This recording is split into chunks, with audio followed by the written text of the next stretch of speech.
Hey YouTube, how's it going? This is Jamie. I wanted to get on here and respond to this psycho person, Darcy.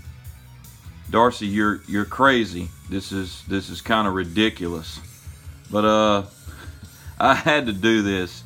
He said we needed to pick if all of our collection had to go away, then we needed to pick the chosen few. We needed to pick 10 albums that we could not do without. I kind of went about this a little different way, Darcy. What you're seeing now is not my 10. This is how I started off, and I said no. These are some of my favorites of all times, favorites by these bands, favorite bands, and all that. But I didn't go that route. What I did, I thought about my collection. I thought about how many. I don't have much vinyl, but I've got close to 1,000 CDs, and still going with CDs. I found out that's the better way for me to collect music. Vinyls, I'm gonna grab the vinyl that I like of certain bands, like the stuff you see here on vinyl. That's like my top stuff. That's stuff I really love. At some point in my life, that was really important to me, and that I listened to a lot. But CDs are just easier for me to acquire, easier to take care of, and I'm trying to grow my CD collection right now. But anyway, this is not the 10. The 10 I picked, I went a different route. I tried to pick CDs that were hard for me to find, and if my collection was gone, they would probably still be hard for me to find. So chances are these on the floor here I would be able to find again, but these other ones maybe not so much. So the first one I went with is a live album. It's UFO, Strangers in the Night. This was hard for me to get on CD. Finally found a copy of it. Golly, guys, one of the best live albums. I didn't discover UFO until much later on. As I became an adult, I didn't discover them back in the 80s and 90s and all. But that's my first one, UFO, Strangers in the Night. Now this second album here is Poison's album that would have followed the album Native Tongue. I've followed Poison for a long time. Big fan of Poison. Yeah, they wore makeup and they were glam and they were hair and all that, but they were my introduction to hard rock, and that's why I stuck with Poison. This was a hard to find. This is a Capitol Records promo release of the album Crack a Smile that they recorded with the new guitarist that was after Richie Kotzen, Blue Saraceno. And this CD was hard to find. I found it at a good price, and I've seen them going on eBay for $75 maybe, and yeah, I wouldn't want to have to get rid of that and have to find it again later on. So that's one of the 10. That would be one of the chosen few. This next one is Taiketo, Don't Come Easy. I miss these guys back in the 80s. Really early 90s is when they were most popular. This album is phenomenal.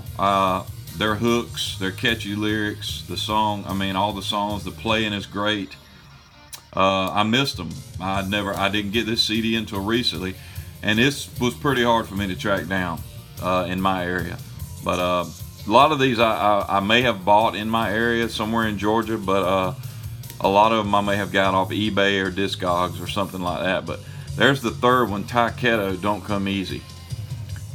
Fourth album here is Trouble. I know some of you really hard and heavy metal guys know who Trouble is. Trouble is kind of a doom metal band influenced a lot by Sabbath. I actually heard this one when it came out, 1992. I believe I seen James Hetfield in a magazine with a Trouble t-shirt on. James Hetfield, I shouldn't have to tell anybody that James Hetfield's from Metallica, but yeah, he had a Trouble t-shirt on. I was like, who is this band? I've never heard Trouble. So they were on the Deaf American label. I have their 1990 release, self-titled Trouble.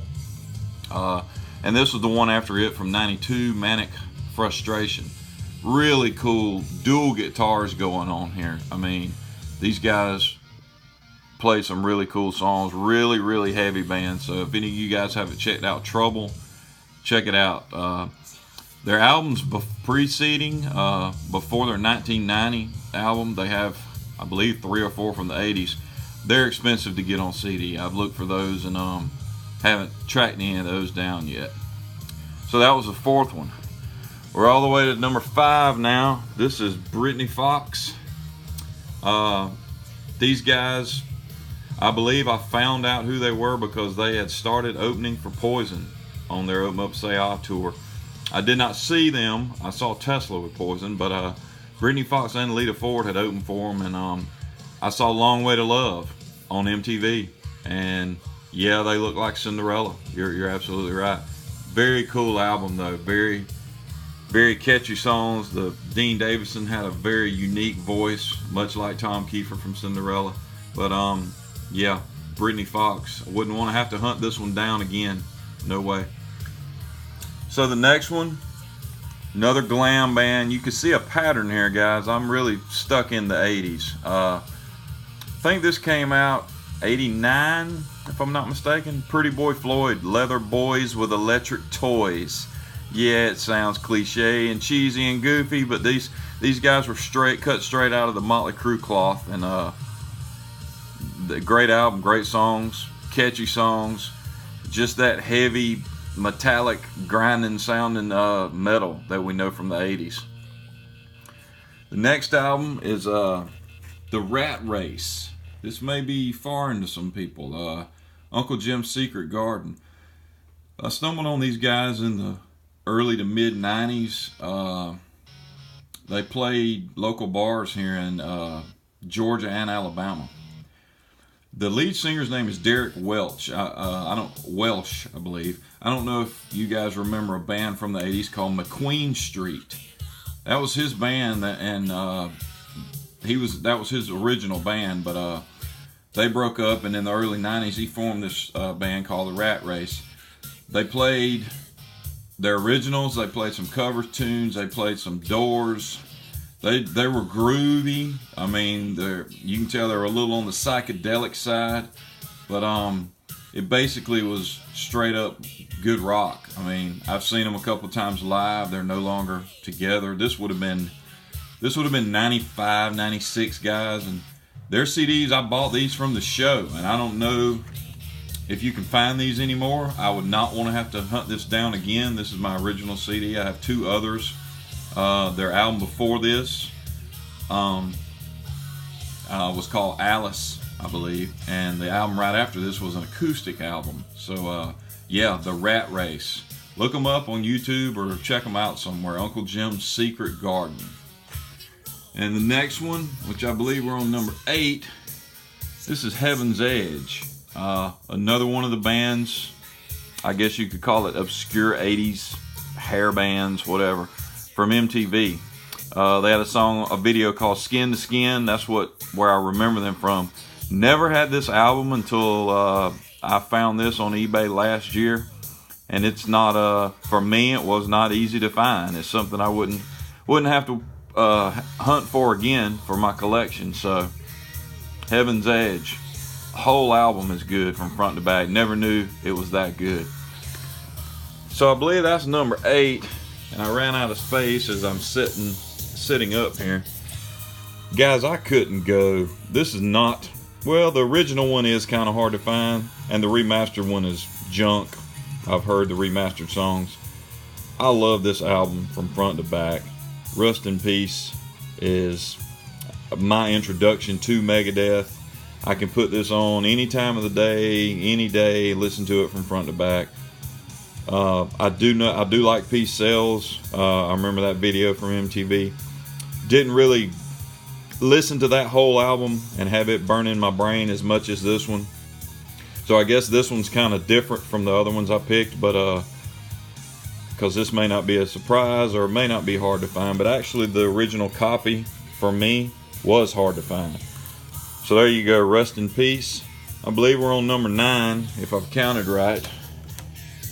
And the last one for me is Spread Eagle. If you have not ever heard Spread Eagle, go check them out. This is This is the ugly cousin to Guns N' Roses and Faster Pussycat and LA Guns. This is sleaze rock, sleaze metal, whatever you want to call it. This one was 1990, I believe. Scratch Like a Cat was on MTV. Switchblade Serenade. These guys are hard, sleazy, dirty. They just plug in and go for it. A little bit of punk going on here too. This one was also not easy to find. So yeah, Spread Eagle. So that's 10 albums, guys. And that's the 10 that I would have to choose. Went about it a little different way. I started thinking about old Psycho Darcy asking this crazy question for us. Thanks, Darcy. This was not easy to do. First I went and I said, okay, these albums down here are some of my favorites, and I would pick them first and wouldn't want to live without them. But then I got thinking I might could get those back a little easier than some of these that I've worked hard to acquire.